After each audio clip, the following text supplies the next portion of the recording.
दोस्तों, all India anganwadi news channel से जुड़ने के लिए आपको नीचे दी गई रेड कलर की सब्सक्राइब बटन पर क्लिक करना है। उसके बाद नोटिफिकेशन बेल बनकर के आएगी, उस पर आपको क्लिक करना है। फिर उसके बाद तीन ऑप्शन आपकी स्क्रीन पर आएंगे। सबसे ऊपर का ऑप्शन जो ऑल है उस पर आपको दबा लेना। दोस्तों, स्वागत है आप सब भाई बहनों का अपने all India anganwadi news channel की आज सुबह की सच्ची खबरों में। और उम्मीद करते हैं कि सभी भाई बहन वीडियो को लाइक जरूर कर देंगे और शेयर जरूर करेंगे। हम आप लोगों से एक सवाल पूछना चाहते हैं, क्या आंगनबाड़ी केंद्र 7 तारीख से जो खोलने का आदेश था वो सही था या गलत था? केंद्र खुलने चाहिए या नहीं खुलने चाहिए? आप लोग कमेंट बॉक्स में उत्तर जरूर देना। यहां पर हम आपको बता दें, ट्रेड यूनियन ने आंगनबाड़ी केंद्र खोलने का विरोध किया है और इसी के संबंध में एक लेटर भी उन्होंने लिखा। तो सबसे पहले हम आपको यह आदेश दिखाना चाहेंगे जो कि छत्तीसगढ़ जुझारू आंगनबाड़ी कार्यकर्ता सहायता संगठन जो है कल्याण संघ की तरफ से जारी हुआ है। और ऐसे में बता दें, यहां पर नरेंद्र सिंह चंद्राकर जी हैं, मुख्य संरक्षक हैं, और प्रांताध्यक्ष हैं आपकी श्रीमती पद्मावती साहू जी, प्रांतीय संयोजक हैं आपके राधेश्याम वर्मा जी। हम बता दें 3 तारीख को 3 सितंबर को लेटर निकाला गया है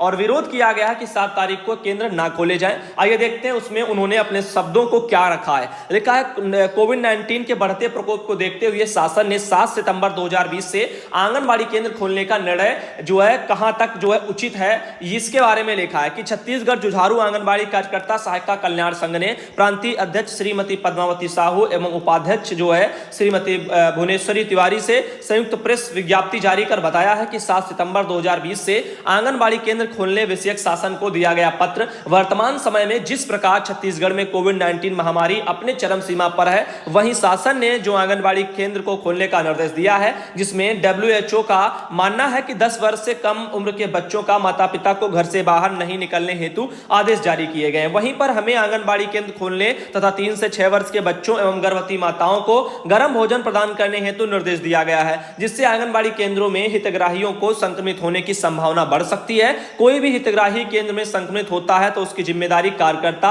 या सहायिका की नहीं होगी, क्योंकि बहुत से आंगनबाड़ी कार्यकर्ता एवं सहायिकाओं की ड्यूटी कोविड-19 सर्वे में लगाई गई है, जिससे संक्रमण का खतरा बढ़ सकता है। इन सभी तथ्यों को ध्यान में रखते हुए सभी जिलों की जिलाध्यक्ष एवं पदाधिकारियों द्वारा बैठक कर सभी से सहमति से निर्णय लिया गया है कि शासन द्वारा आदेशित 7 सितंबर 2020 को आंगनबाड़ी केंद्र खोलने का जो पूर्णतः किया गया उचित वगैरह प्रतीत नहीं होता है। तो ये सब चीजें हैं। आगे एक और लेटर है 7 सितंबर 2020 से आंगनबाड़ी केंद्र खोलने के लिए बाबत, और इसमें सब वही चीजें उन्होंने डाल करके अपना लिखा है कि राज्य सरकार को आदेश का पालन करते हुए संगठन चाहती है कि जिस तरह तक जो है THR के रूप में जो है रेडी टू ईट का वितरण किया गया वही सब कुछ चालू रहे, यानी गर्म पका भोजन के लिए बच्चों को, गर्भवती महिलाओं को केंद्रों पर ना बुलाया जाए। कल को यदि कोई संक्रमित होता है तो गांव में रहने वाली आंगनबाड़ी बहनों के ऊपर ही सारी मुसीबतें होंगी। हम बताना चाहेंगे, और सरकार अपना फायदा देख रही है और यानी अधिकारी अपना फायदा देख रहे हैं।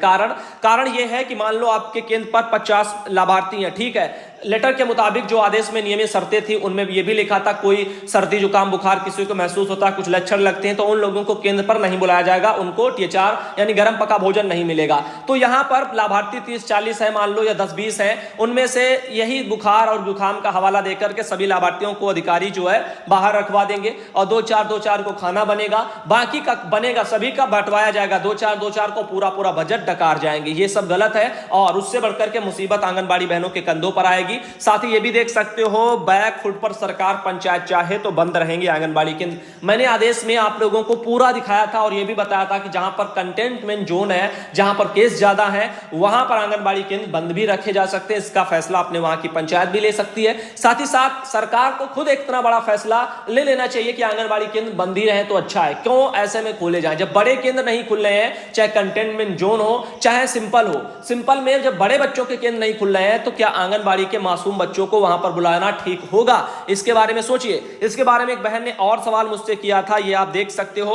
उनका कहना है कि जिन्होंने कहा है कि आंगनबाड़ी केंद्र खोले जाएं, मैं इस बात से सहमत नहीं हूं। तो ऐसे हमारी बहुत सी बहन है, मीना बहन थी, उन्होंने मुझे इसके बारे में सुझाव दिया था। ऑल इंडिया के माध्यम से वो भी चाहती है कि आवाज लगाई जाए। साथ ही अब हम आपको एक और चीज दिखा दें, जैसा कि आपके मुख्यमंत्री श्री योगी आदित्यनाथ जी ने परसों के दिन जो वीडियो कॉन्फ्रेंसिंग किया है ना 4 तारीख को, और जिसमें गाय देने के लिए उन्होंने कहा कहा है। जैसे कि हम आपको दिखाना चाहेंगे, अभी आप देख लीजिए, ये गाय वगैरह को लेकर के आर्टिकल छपा था, कल शाम को खबर दी थी कि कुपोषित बच्चों के परिजनों को निःशुल्क गाय व रोजगार जो है दिया जाएगा, जिसके तहत जो है 900 रुपया महीना बताया जा रहा है कि कुपोषित बच्चों के परिवारों को दिया जाएगा। अति कुपोषित वाले जो हैं उनको मिलेगा, तो उनके परिवार को गाय थमा दी जाएगी और क्या दिया जाएगा, 900 रुपया महीना दिया जाएगा। क्या 900 रुपया महीना से गाय चारा खा सकती है? क्या उस परिजन को जिसके घर में कुपोषित बच्चा है उसको अपने घर की जेब से पैसा खर्च करना नहीं पड़ेगा उस गाय के ऊपर? सवाल यह है। साथ ही साथ आप सब जानते हो किसान सरकार से बहुत परेशान है, और उससे भी बढ़कर के परेशानी मैं आपको दिखा दूं, ये देख लीजिए, सरकार का योगी आदित्यनाथ जी का जो अकाउंट है यूट्यूब पर, उन्होंने लाइव आए थे, 19,000 लोगों ने डिसलाइक किया था मात्र 5 ही घंटे में, और 414 लोगों ने ही केवल लाइक किया था। आप देख लो, लाइक करने वाले मात्र 400 जो है, यहां पर 12 लोग हैं, और डिसलाइक करने वाले 19,000 है, वो भी 5 ही घंटे में। अब आप सोचो, अभी तो आप लोग जाकर के देखोगे यूपी गवर्नमेंट ऑफिशियल पर, तो आप लोगों को 30,000 से ऊपर डिसलाइक मिलेंगी, 1000 मुश्किल से लाइक होंगी। अब आप बता दे, हो सकता है कि लाइक और डिसलाइक का, कमेंट का सब पोर्शन ही सरकार ने बंद करवा दिया हो गया हो, क्योंकि अभी जो आपके प्रधानमंत्री जी हैं उनके साथ भी यही हुआ, मिलियन में डिसलाइक आई है, लोगों ने जो है नकारा है उनका वीडियो और उनके जुमलों को। तो इसीलिए जनता सब समझ चुकी है, और शायद सरकार समझ रही है कि आगे आने वाले समय में किसान भी भागेगा। क्यों? क्योंकि किसान की खेतों की जो फसल है वो आवारा जो मवेशी बढ़े हैं इस सरकार में, गाय वगैरह, सांड वगैरह, उनके जरिए जो है खराब हो रही है। तो इसी के मद्देनजर शायद सरकार ने बढ़िया योजना प्लान तैयार किया है कि क्यों ना एक एक गाय अति कुपोषित परिवारों के घर में जो है ये कहकर के दे दी जाए कि आप जो है सुपोषित हो जाएंगे, गाय का दूध खाएंगे, ये सब। लेकिन ये एक साइड इफेक्ट नहीं देख रहे हो कि कितना उनको खर्चा करना पड़ेगा अपनी जेब से। अगर उनके घर में अगर खाने के लिए ही होता तो सीधा दूध ही ना खरीद लेते। अब उनको गाय देने से अच्छा सरकार 1500 रुपया दे दे उनको महीना, सीधा 1 लीटर दूध बांध लेंगे। इतना तो दूध वो बेचारे खा नहीं पाएंगे। तो और बहुत सी ऐसी चीजें हैं, चारा वगैरह, भूसा वगैरह जो आता है बहुत महंगा आता है। बहुत सवाल थे जो मैंने कल उठाए हैं, आगे चलते हैं और भी चीजें। जैसे एक ये मैसेज देखिए, सुधांशु भाई जी नमस्ते। भारत सरकार द्वारा आंगनबाड़ी केंद्र में जो है बीएसएनएल वाईफाई कनेक्शन किया जा रहा है, इसके बारे में आपको जानकारी हो तो कृपया बताएं। दो बहन, हमें जानकारी अभी तक इसके बारे में नहीं आई है। आंगनबाड़ी केंद्र जो है फरीदहा देवी ब्लॉक सैदपुर गाजीपुर से है आंगनबाड़ी केंद्र, वहां से जो उनका कहना है हेमवती देवी हैं, और आज हमारे जो केंद्र पर लगेगा, और हेमवती देवी जी हैं। और तो अच्छी बात है यदि आपके केंद्र पर लगेगा, मुझे अभी तक जानकारी नहीं है। और भी भाई बहन यदि हैं गाजीपुर से, आपके वहां यदि वाईफाई बीएसएनएल का लगने को लेकर के बात कही जा रही है, तो हमें जानकारी इसके बारे में अवश्य भेजें, क्योंकि हमने ना तो अभी तक आदेश देखा है, ना ही किसी बहन ने हमसे कहा है। अनुज के नाम से भाई हैं, उनका मेरे पास मैसेज आया है। बिहार आंगनबाड़ी कर्मचारी संघ की 17 सूत्री मांगों को लेकर के बिहार में हमारी आंगनबाड़ी बहनें धरने पर बैठी हैं, और मैंने कई बार इनसे आग्रह भी किया है कि एक ऐसा वीडियो चुपचाप शांति से बनाओ जिसमें आप जिक्र करो कि हम जो है, हम आंगनबाड़ी बहनें बिहार की all India anganwadi news channel के सुधांशु पटेल के माध्यम से आवाज अपनी लगाना चाहते हैं, और अपनी समस्याओं को, अपनी मांगों को, सरकार के जुमलों को, हर एक चीज को आप उसमें अच्छे तरीके से रखिए, गंभीरता से उसको बोलिए, और उसमें जो है नारे मत लगाइए। कारण यह है क्योंकि नारे लगते हैं, अच्छी बात है, आवाज लगती है, लेकिन अपनी एनर्जी को बचाओ। अनिश्चितकालीन आपका धरना है बहनों, बहुत लंबा संघर्ष करना पड़ेगा। काफी राज्यों में मैंने 2-2, 3-3 महीना तक धरना करते हुए लोगों को देखा है, और अभी चुनाव आने वाले हैं, तो आप लोगों के धरने को लेकर के सरकार हर एक हथकंडा अपनाएगी। आपका मानदेय काटने का लेटर भी तो कल जारी हो ही चुका है, और उसमें यानी वो क्या होती है ना, अटेंडेंस वगैरह काटने का आदेश है। तो वो किस लिए? क्योंकि मानदेय तो उसी आधार पर कटेगा ना कि कितने दिन बहनों ने केंद्र खोला है। जिनके केंद्र नहीं खुले हैं उनका जो है यहाँ पर मानदेय कटेगा। आगे आदरणीय बंधु सरकार कैसे हैं, देखिए, जिन आंगनबाड़ी की नौकरी मायके से लगी है, क्या उनका समायोजन संभव है? अगर संभव है तो उसकी प्रक्रिया क्या रहेगी, बताने का कष्ट करें प्रिय बंधुवर। मैं वीडियो में तीनों टाइम ही